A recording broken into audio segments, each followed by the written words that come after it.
Guy Rodgers had 28 assists in this game. 28. That tied the NBA record, and his team lost. Not a contradiction, that's the whole show. This is one of those box scores that looks broken until you stare at it long enough. The Warriors shot 58% from the field. Wilt Chamberlain made 17 of 21 shots, and San Francisco had 41 assists on 46 baskets. Guy Rodgers had 28 of those all by himself. That means he out-assisted the entire St. Louis Hawks 28-24, and the Warriors still lost by 5. So today isn't just look at the fun assist record. That's too easy. Today's about the difference between creating offense and controlling a basketball game. Rodgers created the masterpiece.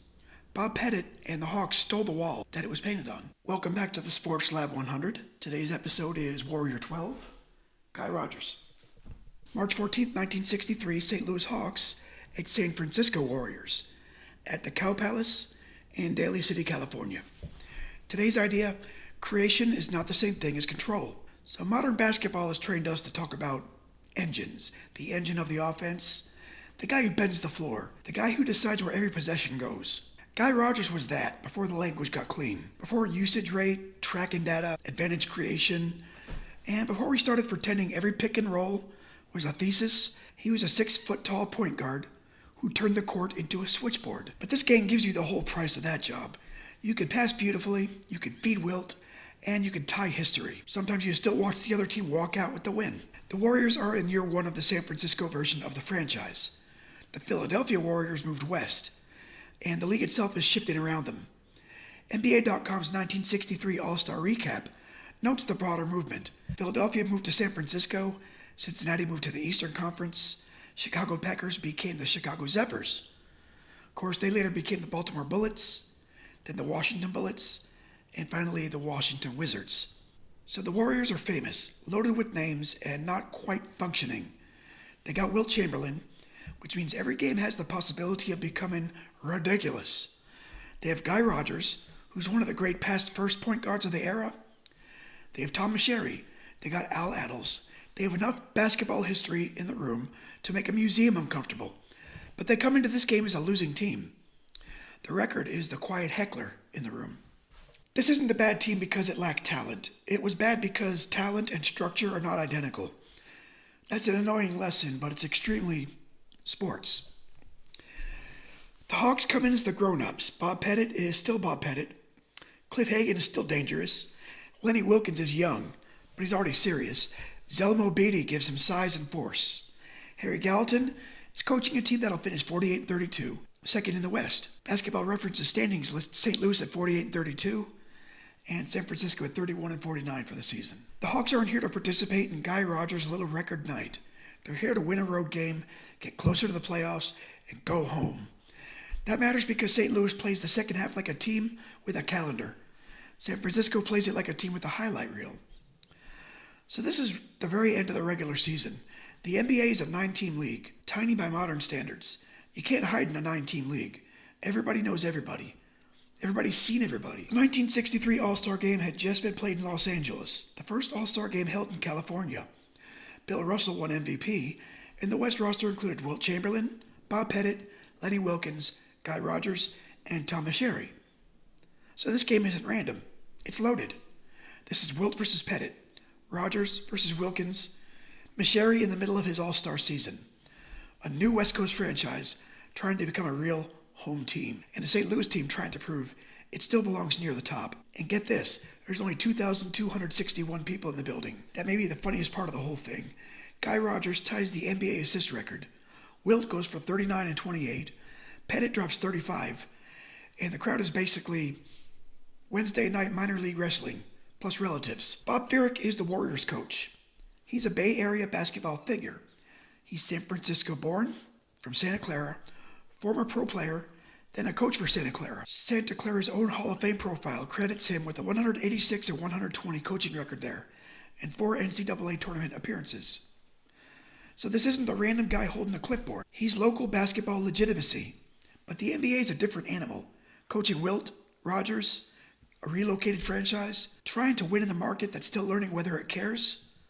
That's a lot. Harry Gallatin coaches St. Louis. Former Knicks star, Hall of Famer, hard-nosed.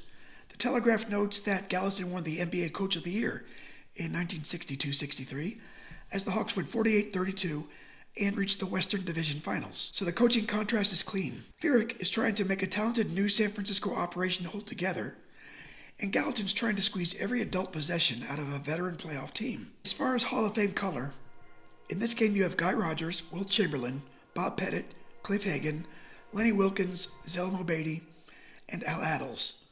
Rodgers' official Hall profile calls him a playmaker extraordinaire, credits his court awareness, and notes the 28 assist career high, 4 All-Star selections, 2 assist titles, and 6,917 career dimes.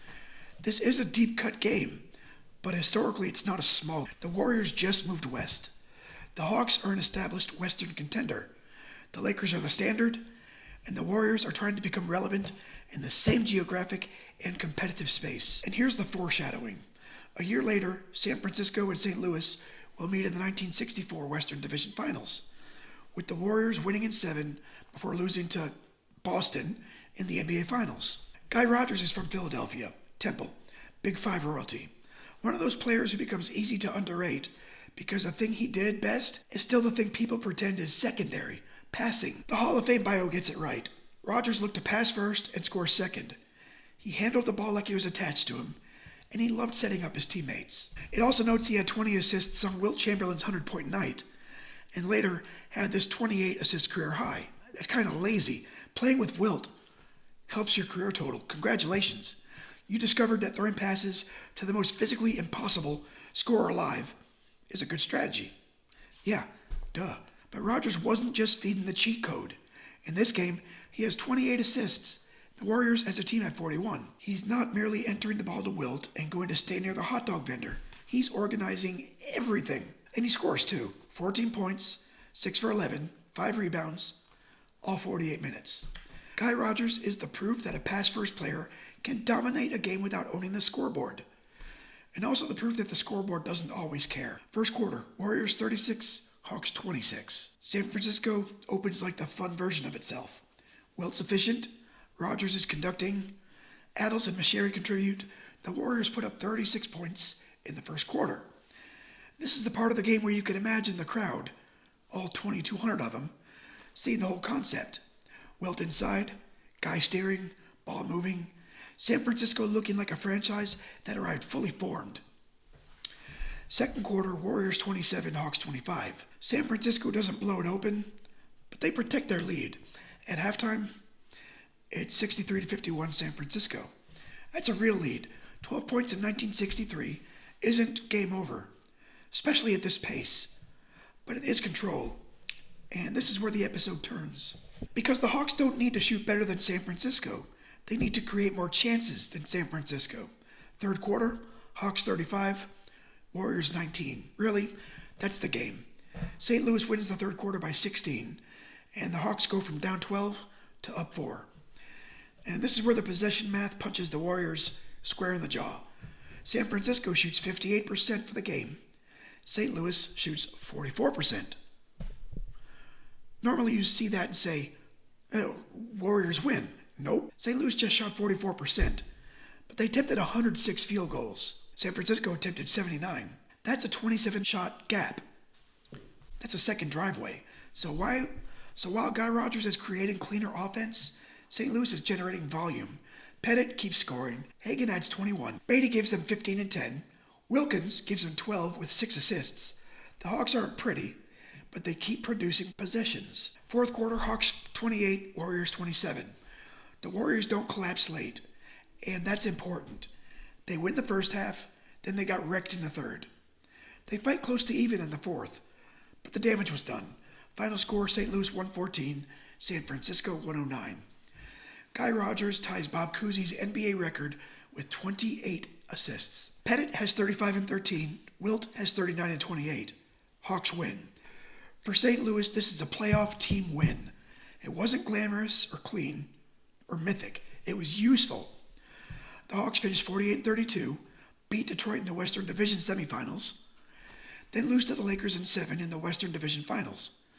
So this game fits their season. Tough, veteran, close to the summit, not quite enough to finish the climb. For San Francisco, this is the 1962-63 Warriors in one box score. They got Wilt, they got Rodgers. They got nights where the offense looks absurd. They also finished 31-49 and missed the playoffs. But there's a seed here. The next season, the Warriors become a finals team. This game isn't the destination. It's evidence that the machinery exists. It just doesn't obey. Yet, this game creates a new Hoops fan because it teaches the sport isn't just one thing. It's a lot of things. It's possessions, free throws, fouls, shot volume. A third quarter that flipped the table. A new fan could watch this game and learn the first adult basketball lesson. The best performance doesn't always win the game. The team that wins the game always wins the game. Is that deep? No. It's annoying? Yeah. True? 100%.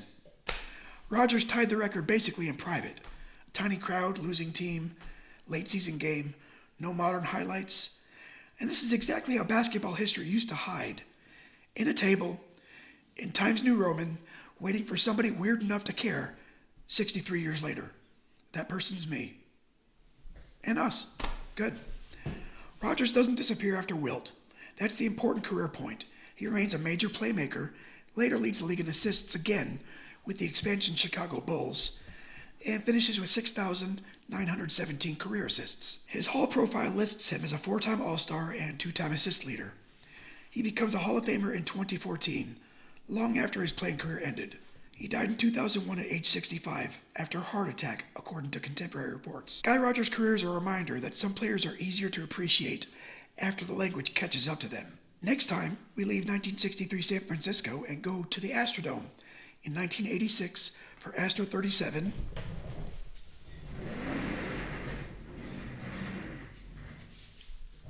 Jim DeShies.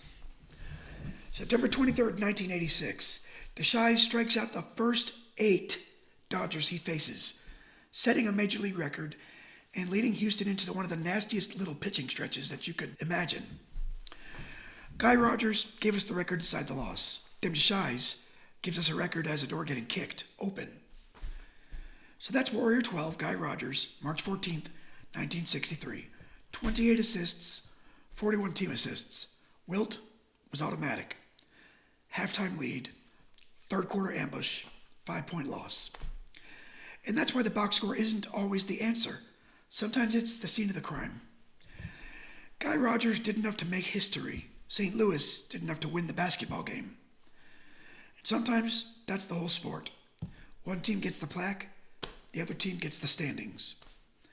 I'll see you next time for Astro 37, Jim DeShies, where the first 8 outs of a game all came with the same punctuation mark. Thanks for watching.